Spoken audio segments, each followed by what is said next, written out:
بسم اللہ الرحمن الرحیم، السلام علیکم ورحمۃ اللہ وبرکاتہ۔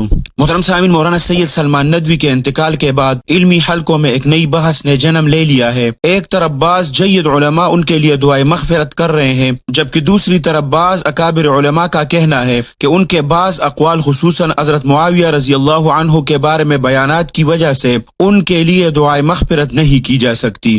آخر حقیقت کیا ہے، دونوں کا موقف آپ لوگوں کے سامنے رکھتے ہیں تاکہ آپ خود معاملے کو سمجھ سکے۔ محترم سامعین، پہلا موقف دعائے مغفرت کرنے والے علماء وہ کیا فرماتے ہیں۔ سب سے پہلے معروف عالم دین مولانا خلیل الرحمن سجاد نعمانی صاحب حفظہ اللہ نے مولانا سلمان ندوی رحمۃ اللہ علیہ کے انتقال پر تعزیتی پیغام جاری کرتے ہوئے لکھا، وہ پیغام آپ لوگ ساتھ ساتھ اسکرین پر بھی دیکھ سکتے ہیں کہ میں دل و جان سے دعا گو ہوں کہ اللہ سبحانہ و تعالی مولانا سلمان ندوی کے حسنات کو شرف قبولیت عطا فرمائے اور ان کی فکری غلطیوں سے درگزر فرمائے۔ جس شخص کا خاتمہ قیام اللیل پر ہوا ہو اس کے حسن خاتمہ کی امید رکھنی چاہیے۔ انہوں نے مزید لکھا کہ انہیں معلوم ہوا تھا کہ آخری مہینوں میں مولانا سلمان ندوی نے اختلافی موضوعات پر گفتگو ترک کر دی تھی، اور اگرچہ وہ ان کی بعض آراء سے اتفاق نہیں رکھتے لیکن ان کی علمی، دعوتی اور دینی خدمات کے معترف ہیں۔ اسی طرح مولانا شمائل ندوی صاحب نے بھی اپنے استاد کو خراج عقیدت پیش کرتے ہوئے ان کے لیے دعائے مغفرت کی۔ انہوں نے اپنے تعزیتی پیغام میں واضح کیا کہ ہر عالم کی آراء کو قرآن اور سنت اور جمہور اہل سنت کے معیار پر پرکھا جائے گا۔ جو بات قرآن اور سنت کے مطابق ہوگی اسے قبول کیا جائے گا اور جو خلاف ہوگی اسے رد کیا جائے گا، لیکن اس کے باوجود استاد کی خوبیوں کا اعتراف اور ان کے لیے دعا کرنا اپنی جگہ باقی رہتا ہے۔ آخر میں انہوں نے اللہ سبحانہ و تعالی سے مولانا سلمان ندوی کی مغفرت، رحمت اور اہل خانہ کے لیے صبر کی دعا کی۔ محترم سامعین، اب آتے ہیں دوسرے موقف کی طرف۔ دوسرے علماء کا موقف کیا ہے دعائے مغفرت سے اجتناب کرنے والے علماء۔ محترم سامعین، دوسری طرف بعض اکابر علماء کا موقف اس سے مختلف ہے، وہ دعا نہ کرنے کی ہے۔ محترم سامعین، بہت سے سورسز سے ہم نے معلوم کیا کہ دارالعلوم دیوبند کے نائب محتمم حضرت مفتی راشد اعظمی صاحب سے اس بارے میں استفسار کیا گیا کہ آیا مولانا سلمان ندوی نے اپنے سابقہ بیانات سے رجوع یا توبہ کی تھی یا نہیں۔ اس سوال کے جواب میں یہ بات نقل کی جا رہی ہے کہ ان کے سامنے ایسی کوئی توبہ یا رجوع ثابت نہیں ہوا،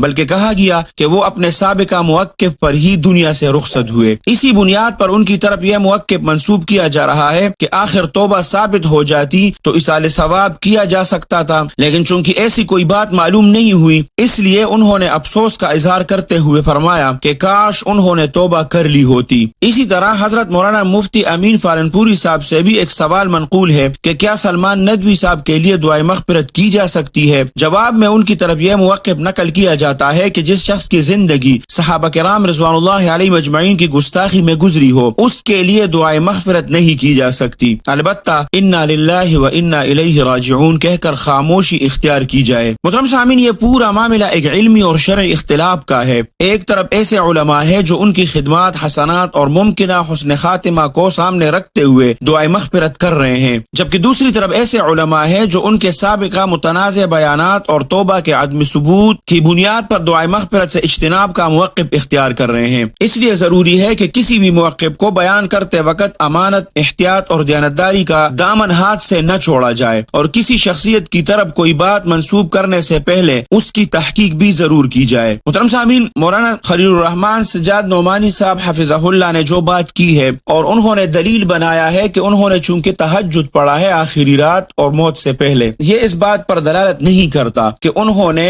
صحابہ کرام رضوان اللہ علیہ مجمعین، خاص طور پر حضرت معاویہ رضی اللہ تعالیٰ عنہ کے بارے میں جو گستاخانہ الفاظ استعمال کیے تھے ان سے توبہ کیا تھا یا رجوع کیا تھا، اور نہ تہجد سے صحابہ کرام رضوان اللہ علیہ مجمعین کی شان میں گستاخی کا ازالہ ہو سکتا ہے۔ اور مفتی شمائل ندوی صاحب نے جو بیان جاری کیا ہے شاید وہ اپنے استاد ہونے کی وجہ سے جاری کیا ہو۔ اب فیصلہ آپ پر چھوڑتے ہیں کہ آپ اس اختلافی معاملے کو دونوں جانب کے دلائل کی روشنی میں دیکھیں۔ اگر آپ چاہتے ہیں کہ اس موضوع پر پیش کیے جانے والے دلائل، فتاوی اور حوالہ جات کا تفصیلی علمی جائزہ بھی پیش کیا جائے تو کمنٹس میں ضرور لکھیں۔ بعض لوگ ہم پر اعتراض کرتے ہیں کہ آپ لوگ کمنٹ میں لوگوں سے رائے کیوں مانگتے ہیں، تو چونکہ ہمارے ویڈیوز زیادہ تر علماء کرام اور دیندار لوگ دیکھتے ہیں اس لیے ہم ان کی رائے کو قدر کی نگاہ سے دیکھتے ہیں، تو جو صاحب علم ہوتے ہیں وہ کمنٹ سیکشن میں اپنی رائے کا اظہار ضرور کریں۔ اللہ سبحانہ و تعالی ہمیں حق بات سمجھنے، اس پر عمل کرنے اور امت میں عدل اور انصاف کے ساتھ گفتگو کرنے کی توفیق عطا فرمائے۔ اللہ سبحانہ و تعالی تعالیٰ آپ سب کو اپنے حفظ اور امان میں رکھے، اپنے خصوصی دعاؤں میں یاد رکھے۔ السلام علیکم ورحمۃ اللہ وبرکاتہ۔